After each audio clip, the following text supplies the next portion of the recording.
Hey everyone! What is the difference between isolation exercises and compound movements, and which one will help me grow? Well, we are going to be answering that exact question in this video. There is a significant difference in the effect that a compound movement has on the body over an isolation exercise. Both compound movements and isolation exercises have a different effect on the results we see in the gym, and I personally believe you should always do a mixture of both movements in almost all of your workouts.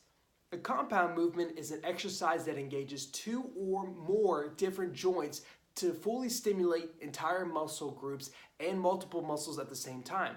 Put simply, a compound movement works more than one muscle group at a time.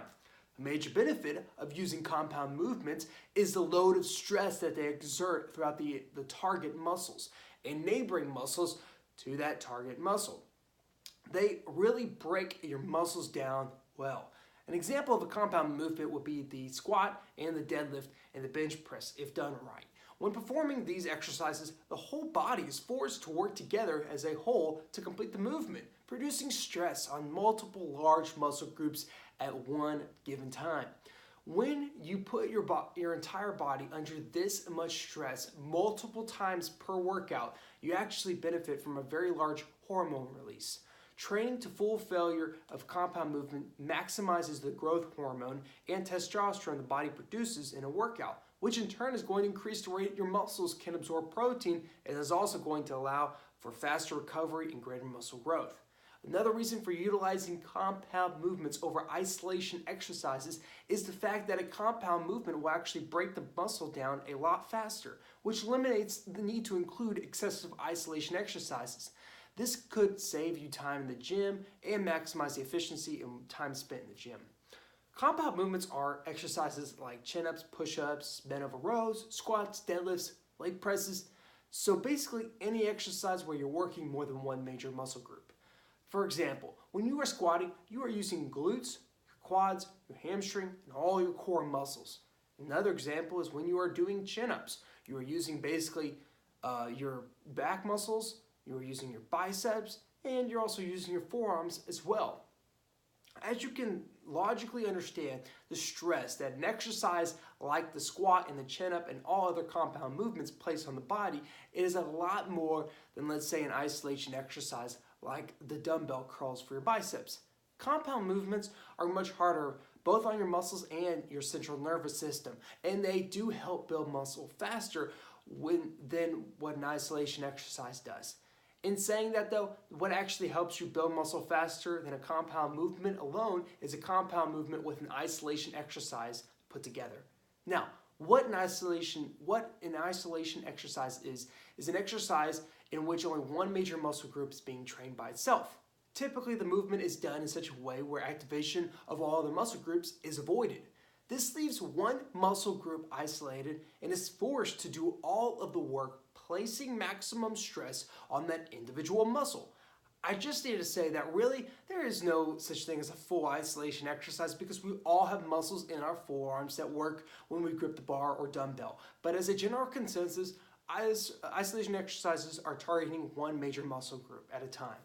And an example of an isolation exercise is a leg extension. When you are going through the movement of a leg extension, all of the stress and all of the tension from the exercises is being placed entirely on the quads. If you are squatting, you are using your quads, your hamstrings, and your glutes, and your core muscles. But when you are doing leg extensions, all of that stress is being slowly placed on your quads. Another example of an isolation exercise would be dumbbell or cable flies. When you're going through the movement of the cable or dumbbell fly, you're focusing all of this tension and the strain of the exercise on your chest, obviously assuming your form is correct. If you compare to, let's say, the bench press, you are working your entire chest, your triceps, possibly your front delts, and all of your core muscles as well.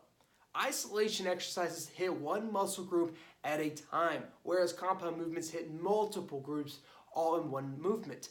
Another great use for the isolation exercises is when you are working on a lagging body part. For example, you perform overhead press with a barbell for a few months, changing up your reps and increasing the weight. You see overall development in your shoulders, but realize you are lacking on your rear delts. Honestly, I know this example so well because it is something I personally struggle with.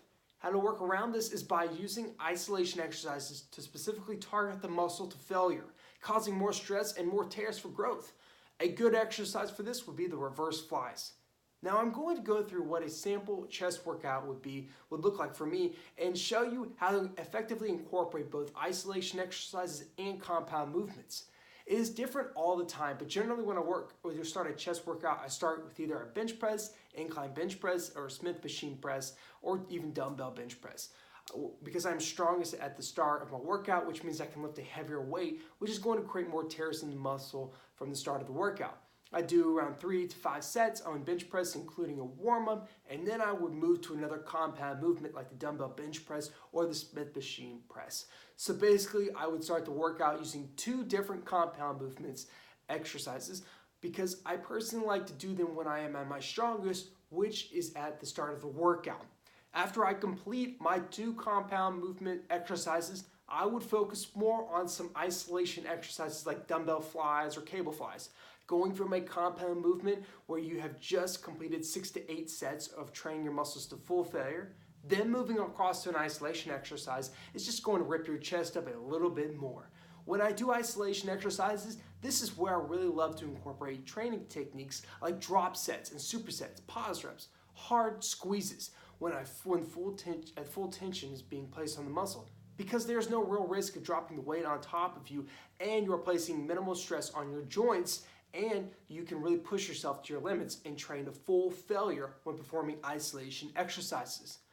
I would do, let's say, around 3 or 4 drop sets of an isolation exercise, either the cable flies or the other ones, till my muscles are in physical pain. Isolation exercises done properly create a huge burning sensation in the muscle and basically finish the job off from which the compound movements started. I have just told you that I would generally start my workout using all compound movements and then move across to isolation exercises to finish off my muscles.